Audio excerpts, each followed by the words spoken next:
नमस्कार मंडळींनो, श्री स्वामी समर्थ. स्वागत आहे तुमचं माझ्या ॲस्पिरंट मॉम ऑफ श्रीमू या यूट्यूब चॅनलवर. बघा किती छान दृश्य आहे ना. या उंचच उंच बिल्डिंगच्या मागून येणारा सूर्य आणि त्याची कोवळी सोनेरी सूर्यकिरणे. ही नवीन सकाळ आपल्या आयुष्यात नवीन ऊर्जा घेऊन येत असते. कालचा दिवस कसाही गेलेला असला तरी आज नव्याने संधी आपल्याला मिळत असते. चला तर मग नेहमीप्रमाणे माझ्या दिवसाची सुरुवात आजही किचनमधूनच झाली. चला म्हटलं सर्वात आधी सर्व घराची स्वच्छता करून घेऊ. गॅस ओटा वगैरे क्लीन करून घेतला, झाडू वगैरे मारून घेतला आणि सर्व किचन स्वच्छ करून घेतलं. काल काही थोड्या भाज्या आणलेल्या होत्या मी, त्या सर्व आवरून नीट व्यवस्थित ठेवून फ्रीजमध्ये ठेवून घेतल्या. सकाळीच घर स्वच्छ करून घेतलं ना की दिवसभर कसं घरामध्ये प्रसन्न वातावरण असतं आणि सर्व असं स्वच्छही दिसतं. त्यानंतर सुरुवात केली घरातील कामांना. तर श्रीमय आणि मीच होते आज जेवणाला पण. तर म्हटलं चला मग आम्ही मुगाची डाळची खिचडी लावून दिली आणि त्यानंतर सुरुवात केली घरातील बाकीच्या कामांना. मग सर्वात आधी खूप सारे कपडे भिजत घातलेले होते मी सकाळीच. ते कपडे धुवून घेतले, सर्व लावून दिले, व्यवस्थित टाकून दिले बाहेर. आणि हे जे कपड्यांचं स्टँड आहे ना ते पण मी ऑनलाईनच घेतलेलं होतं. त्यावर कपडे छान म्हणजे व्यवस्थित अरेंज होऊन जातात. आणि पावसाचं पण काही वातावरण वगैरे असलं ना तर मग आपण कसं घरातही घेऊ शकतो त्याला. रात्रीची जी भांडी धुवून ठेवलेली होती मी ती लावून घेतली सर्व. आणि अशा प्रकारे माझं घरातील एक काम आवरायचं चालू होतं. तर अशा प्रकारे मी काही गोष्टी मॅनेज करत असते. आणि काल रात्री पण मी जे काही 6वीचं नवीन पुस्तक होतं भूगोलाचं त्याचा अभ्यास केला होता आणि थोडासे मराठीचे शब्दार्थ केले होते विरुद्धार्थी. अशा प्रकारे मी दिवसातून 4 ते 5 तास काढतच असते आणि माझा थोडा थोडा गॅपनंतर स्लॉटमध्ये अभ्यास करत असते. तर कधी कधी ना सर्व कामं घाईघाईने आवरण्यामध्ये माझ्याकडून एवढी गडबड होत असते ना. तर बघा हे दूध आलं होतं तर मी ते तापवायला गॅसवरती ठेवलं आणि तिकडे हॉलमध्ये काही काम करायला निघून गेले. आणि माझ्या डोक्यातूनच निघून गेलं की मी दूध तापवायला ठेवलं आहे म्हणून. आणि ते ना दूध आटतच आलेलं होतं. मग मी थोड्या वेळाने आली तेव्हा मला दिसलं की अरे आपण दूध ठेवलेलं गॅसवरती म्हणून. मग मी आले आणि लगेच ते दूध बंद करून घेतलं. मग नंतर श्रीमय आणि मी जेवण करून घेतलं आणि जेवण झाल्यानंतर लगेच भांडी घासायला घेतली. तोपर्यंत श्रीमयला म्हटलं आता तू आहे ना खेळ बेटा, तुझा घोडा वगैरे काहीतरी खेळ. तर मग तो खेळत होता आणि मी माझी घरातली कामं आवरत होती. श्रीमयच्या मनात असलं ना खेळायचं तर तो व्यवस्थित खेळतो, नाहीतर मग माझ्याच मागं पुढं करत असतो. आणि कधी कधी तर म्हणतो मम्मी तूच खेळ ना माझ्यासोबत, चल ना आपण खेळू, मला खेळवणं, असं काही चालू असतं. मग त्याच्यामध्ये मग केव्हा केव्हा माझी घरातली कामं जी असतात ना ती राहून जातात.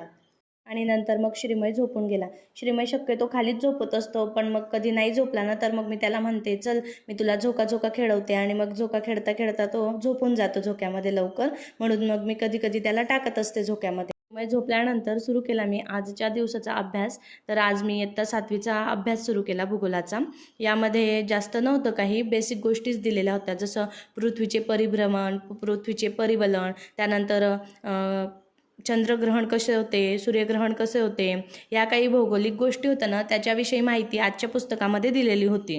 असं आहे ना, ह्या काही गोष्टींची माहिती आपल्याला आधीपासूनच असते, पण काही गोष्टी क्लिअर करणं खूप महत्त्वाचं असतं. नाहीतर मग परीक्षेच्या वेळेस आपण नेमकं काही विसरून जायचं आणि आपला एक एक मार्क्स हा जात असतो. त्यासाठीच हे स्टेट बोर्ड एक वेळेस तरी वाचणं खूप गरजेचं आहे. थोडा अभ्यास केल्यानंतर लगेचच श्रीमय उठून गेला. आज त्याची झोप लवकरच झाली. मग त्याला थोडं खायला दिलं आणि माझ्याजवळ बसवलं. म्हटलं तू इथं खेळ माझ्याजवळ. आणि मी थोडा अभ्यास करून घेतला. तर मी आता इंग्लिश व्होकॅब्युलरीचा अभ्यास सुरू केला. मी आता एक 10 ते 15 व्होकॅब करणार आहे. तर मी व्होकॅब करायला सुरुवात केली. व्होकॅब वगैरे करत असताना आहे ना मला म्हणजे मध्ये मध्ये श्रीमयसोबत जरी बोलली ना तरी म्हणजे व्यवस्थित होऊन जातं माझं. पण असं स्टेट बोर्ड वगैरे करत असली मी, इतिहास किंवा भूगोल असं थेरी वाचत असली ना तर मग मला तेव्हा शांतताच हवी असते. म्हणून मग मी श्रीमय झोपला ना की लगेच थेरी करायला सुरुवात करते. म्हणजे तो उठतो 1-1.5 तासाने किंवा 2 तासाने, तिथपर्यंत माझा आरामात एखादा जो काही 6वीचं 7वीचं असं एखादं पूर्ण जे काही चॅप्टर असतं ते होऊन जातं. त्या बेसिकच व्होकॅब करून घ्या. आणि जेव्हा तुम्हाला सवय होईल व्होकॅबची आणि तुम्हाला म्हणजे लगेच रिकॉल होतील काही गोष्टी, तेव्हा मग जे ग्रुप सीचे किंवा ग्रुप बीचे जे काही PYQमधून आलेले असतात ना व्होकॅब, मग ते करा. कारण PYQमधून बरेचसे जे व्होकॅब असतात ना ते रिपीट झालेले असतात. त्याचा फायदा आपल्याला ह्या येणाऱ्या स्पर्धा परीक्षेमध्ये नक्कीच होत असतो. अशा प्रकारे मी सकाळचा अभ्यासाचा स्लॉट पूर्ण करून घेतला. यामध्ये इयत्ता 7वीचं भूगोल आणि काही थोडे व्होकॅब करून घेतले. नेहमीपेक्षा थोडा चांगला अभ्यास झाला माझा, या गोष्टीचं खूप समाधान आहे. आणि थोड्या वेळाने भूक लागली होती छोटीशी, तर म्हटलं चला आता थोडी मॅगी वगैरे बनवून घेऊ. मग श्रीमयला पण खूप आवडते मॅगी आणि मलाही आवडते. मग आम्ही दोघांनी मस्त छान मॅगी बनवली.